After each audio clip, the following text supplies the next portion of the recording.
Normal flu, if I get that, I'm going to infect, on average, about 1.3, 1.4 people, okay, if there was such a division. Yeah. And if those 1.3, 1.4 people gave it to the next lot, that's the second time it gets passed on. By the time that's happened 10 times, I've been responsible for about 14 cases of flu.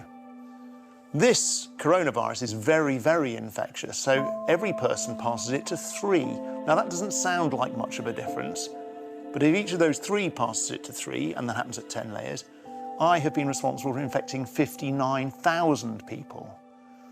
Now, I actually wasn't on top of that maths when you were doing that. Okay, that did come as a shock, yeah. Right. Now, most people are going to feel a bit pokey, or not very pokey, and be just fine, but they will have spread it around. And a few will get sick at about day 10 of their illness. So they will need to come to a hospital. And when they're in a hospital, they will consume resources and time, and people will look after them quite rightly. And they will be monitored to see if they become really, really sick. Those people then come to an intensive care unit, and that's where, if you're critically ill, your life gets saved or not.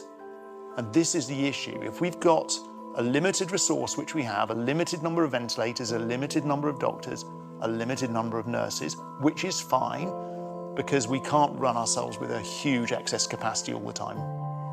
If we overwhelm that, we can't provide that service of caring for these people properly. This isn't the end of the world, is it?